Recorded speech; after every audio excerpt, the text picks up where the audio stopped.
Well, there's an interesting moment at the end of John chapter 11, right after the event where Jesus raises Lazarus from the dead. And it was that moment, more than anything else, that accelerated the reality that we just read about, that made the situation of Jesus' death become true. In the raising of Lazarus, it was where Jesus started to become more noticed. More people were following him.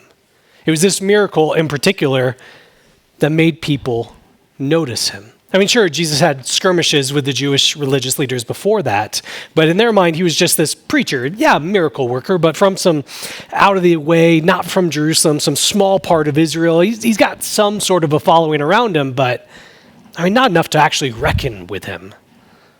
But it's in the raising of Lazarus from the dead that people take notice, that there's something going on with this Jesus. And it's immediately following that act. It's immediately in recognizing the significance of what Jesus alone did on that day that leads to these Jewish religious leaders gathering around and coming to only one of two possible outcomes. They either acknowledge that Jesus is who he says he is, or they try to kill him. This is John chapter 11, starting in verse 45. It said, many of the Jews, and this is not Jews generally, but when John writes about the Jews, he's talking about Jewish religious leaders. Many of these Jewish religious leaders, therefore, who had come with Mary and had seen what he did in raising Lazarus from the dead, they believed in him.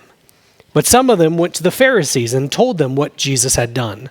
So the chief priests and the Pharisees gathered the council and said, what are we to do? For this man performs many signs. If we let him go on like this, everyone will believe in him. And the Romans will come and take away both our place and our nation. Certainly Jesus and these Jewish religious leaders, the chief priests and the Pharisees, they had their flare-ups before this. They had disagreements. They had times where they stepped on each other's toes. And we could almost see their exasperation in their comment. What are we to do? The little steps that we have done to stop him have done little to actually do so. And now he has raised a man from the dead. If we do not put an end to this, people will turn away from us. Everyone will believe in him. And this puts in place a plan that ultimately culminates in all those passages that we just read. In chapter 11, the question is, what will we do? In chapter 19, we hear of what they did. This is John 19, 15 through 16. And they, the Jewish religious leaders, cried out, away with him, crucify him. And Pilate said to them, shall I crucify your king? And the chief priests answered, we have no king but Caesar. And so he delivered him over to them to be crucified. They said, if we do not stop him, everyone will believe in him. And so they do what they can to stop him. Now, unfortunately, at least for them, this very action that they take to stop him leads to their prophecy being fulfilled. Everyone will believe in him because they delivered him over to be crucified.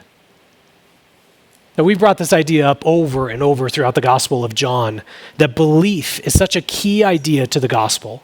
It's where we even got our title for this series that we've been in since the end of August. And the idea of it comes in John chapter 20. Now it says, now Jesus did many other signs in the presence of the disciples, which are not written in this book. But these, so the Gospel of John is written so that you may believe that Jesus is the Christ, the Son of God, and that by believing you may have life in his name. So all of this captures the very reason why Jesus goes to the cross, the very reason why he dies, the very reason that we say this Friday is good. That Jesus dies so that you would believe in him. That was the fear of these leaders in John chapter 11. And that was the reality that comes because they put their plans into action. Now, certainly that's not the only reason why Jesus died. And it's not even the only reason why Jesus dies as captured in John chapter 11. We see more as we continue. This is verse 49. But one of the religious leaders named Caiaphas, who was high priest at that year, said to them, you know nothing at all. Nor do you understand that it is better for you that one man should die for the people, not that the whole nation should perish." I mean, on the surface, this is just simple logic. If Jesus is a threat to our livelihoods, to the way that our nation works, to the safety that we have, to maintaining the uneasy relationship that we have with Rome, well, isn't it better that his life is lost so that we don't lose the whole nation, one for the many? But as we read on to the very next verse, we see that there's more going on than just simple logic. More, it turns out, than even Caiaphas realizes. More meaning to his words than I think he meant. Rather than Jesus dying to protect them from something worse from Rome, what we see is that Jesus dies to protect all from something worse in all, the very impact of sin in every person's life. Caiaphas is spot on when he says, "Isn't it better for one to die for the many?" He's just thinking of the wrong enemy. Jesus dies so that we don't die. He goes to the cross. He endures this mocking, this scourge from those around him, this pain that he goes through, the sorrow, knowing exactly what will come on the other side of it, knowing in advance, proclaiming from the very beginning why this is the route that he's choosing, why this is the path that he is going. Because he says it is better for one to die for the people, so that all should not perish. Jesus goes to the cross so that you do not die, so that you would have life everlasting in his name. And we see that in the meaning of Caiaphas' words. We get this in the very next verse. This is verse 51. It says, "He did not say this of his own accord, but being high priest that year, he prophesied that Jesus would die for the nation." All throughout the Gospel of John, John leaves little interpretive helps for us, little notes here and there to make sure that we really get the meaning of what's going on. And this is another one of those times. He reminds that Caiaphas is high priest, and his role was to speak to the people on behalf from God, to represent God to the people. And yet he did not realize, as he said these words, that he was fulfilling his job requirement. He was speaking from God to the people. He was prophesying that Jesus would die so that many would not. And this just becomes one of many fulfillments that Jesus accomplishes as he goes to the cross. One of many places that he fulfills these promises when he goes to die on Good Friday. In this situation that seems so out of control for Jesus, in this time where it seems like he is a victim, that things are happening that he does not want to be a part of, in a time that seems so unfortunate, Jesus is being cut down with still so much life that he could be living. The movement will be put to an end, surely, during this time when it's its most popular. It seems so unfortunate, so unfortunate that it would happen in this way. Jesus would be such a victim to all that's going on. What we see is that Jesus fully knows what he will do. But more than that this story is one that God himself has been telling from the very beginning. Now, all throughout the Old Testament, especially in times when Israel was going through such difficulty, God would step into history and make sure that they did not miss what was going on, much like John does here. He would speak to remind them of what's going on. You're going through hardship. You're going through sorrow. You're turning away from me. Things are really difficult. There's an enemy at the door. But remember what I've promised you. Remember what your future is. Remember what will happen. Remember that someone is coming. Someone who will be faithful when you have not been. Someone who will bring you back to God. Someone who will give you a new heart when your heart has just been bent back on itself. Someone who will reign and rule forever and ever. Someone who will make all of God's promises come true. Someone who will right every wrong. Someone who will bring justice and mercy. Someone who will take all that's broken in the world and replace it instead with everlasting peace. Someone who will suffer. Someone who will die. Someone who will be crushed. As we said, those prophecies are all throughout the Old Testament, but perhaps nowhere more clear, or at least more famous, than in the book of Isaiah. This time in Israel's history that was so dire. But God spoke through Isaiah saying, remind the people, tell them of what will happen. Let them know someone is coming who will face sorrow so you don't have to. There's a number of places that we can go to in Isaiah to see that very same thing, but one such place is Isaiah 53, 11 through 12. This is Isaiah speaking, reminding the people, out of the anguish of his soul, he shall see and be satisfied. By his knowledge shall the righteous one, my servant, make many to be accounted righteous, and he shall bear their iniquities. Therefore I will divide him a portion with the many, and he shall divide the spoil with the strong, because he poured out his soul to death and was numbered with the transgressors. Yet he bore the sin of many and makes intercession for the transgressors. In the Gospel of John, Caiaphas does very much so the same thing as Isaiah here. One will die. One will give up his soul for the many, for the transgressors, to take the sins of the many. Caiaphas does a very similar prophecy all those years later. There is one key distinction between the two prophecies. Isaiah said, someone is coming. Caiaphas said, here is that someone. Here is this one who will be crushed so that we aren't, who will bear the sins of the many. And finally, the last reason we have that Jesus came to die, at least from John chapter 11, there's so many more reasons that we can give. There's entire books that just list out all the reasons why Jesus came to die. But at least from this passage, there's one more reason that we see, and that's Jesus dies to make you a child of God. John 11:52. Still commenting on what Caiaphas said, that Jesus is not just going to perish for the nation, but not just for the nation only, but also to gather into one the children of God who were scattered abroad. So from that day on, they made plans to put him to death. Jesus died so that we would believe, and by doing so have life in his name. Jesus died so that we would not perish, but have life now that's abundant and life that's everlasting. Jesus died so that he would fulfill prophecy, showing that this was not some accident, something against his will, but this was God's plan from eternity for you. And what is the result of that plan? It's so that you would be his child. You would be right there with him where you were always meant to be, that you would be joined to him rather than people scattered all throughout this world, lost into it. Instead, joined to Jesus, brought near to him, receiving the life that's only found in him. And it tells us that from this moment, from John chapter 11, they put plans in place to put Jesus to death. From this gathering of these chief priests, they put plans in place that will ultimately lead to the cross. And yet it's all worth it for Jesus. It's all worth it, knowing what this will do, because he knows that he will accomplish what we could not, what we so desperately need.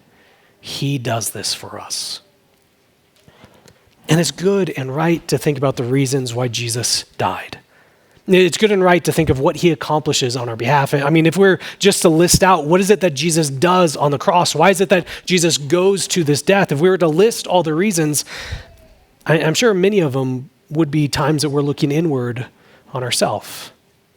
We think about what Jesus accomplished for me on this day. And that's good. We should see the God who made us individually is that same God who died for us as individuals. But he doesn't just go to the cross for you. We said that so much of this is coming from this theme verse of the Gospel of John about belief, that this is done so that you would believe in Jesus and have life in his name. But that's not the only focus that Jesus has in going to the cross. There's been another word that's been showing up, especially over these last few weeks, as Jesus is knowing that the cross is coming, as he's preparing his disciples for that. He keeps talking about one word in particular, one word coming up as it's associated with the cross. And it's this word, glory. Glory is the value, the worth, the radiance, the visible expression of something significance and purpose and value. And what we see at the cross is when the glory of God is most obviously put on display. Jesus goes to the cross because it brings him glory. So we would say then that Jesus goes to the cross for himself. Look back at John 17. This was our passage last week and a part that I just wasn't able to get to. John 17 begins this way. It says, when Jesus had spoken these words, he lifted his eyes up to heaven and said, Father, the hour has come. The cross has come. Glorify your Son, that he may glorify you. Since you have given him authority over all flesh to give eternal life to all whom you've given him.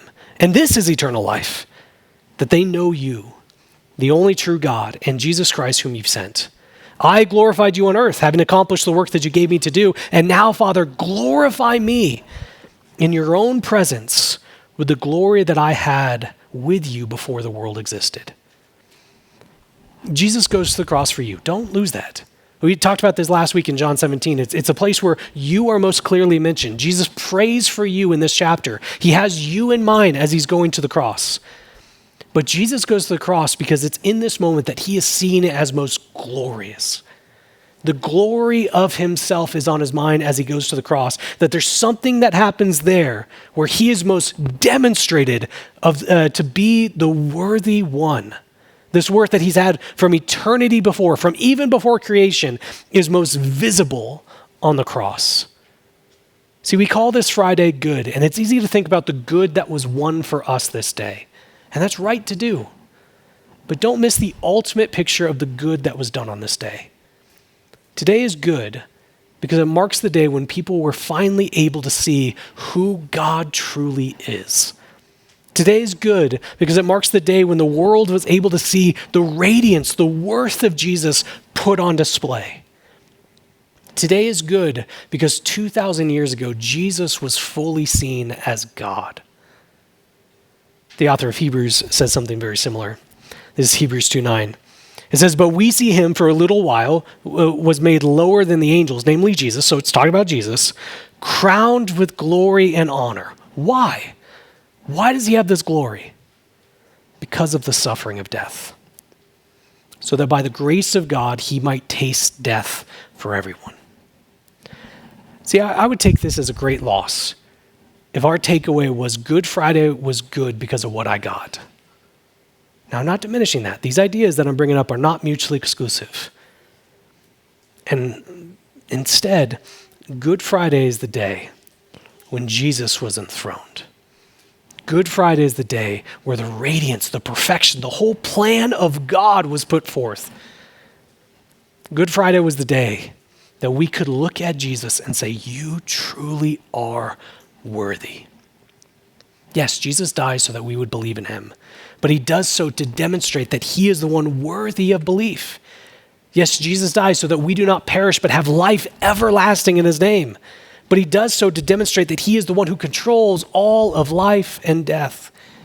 Yes, Jesus dies to fulfill prophecy, but he does so to demonstrate that he is the one who holds and wields all truth, all plans, all that happens. Jesus dies to make you a child, but he does so to demonstrate that he is that good God that we so desperately need. And so he comes, and he joins us to him. The cross is the picture of the glory of God, glory of Jesus, the ability, the success, the might of Jesus on display. That is what makes today good. His glory, his honor that came from his suffering. Now, please don't err on one side and miss the other. This day is about Jesus. It's entirely about him. The day that we stop and remember his glory on display. But don't forget why he went. It's not just his glory that's on his mind. It's you. See, we say today is good because Jesus was enthroned on a cross. Jesus said today is good because he spent it for you.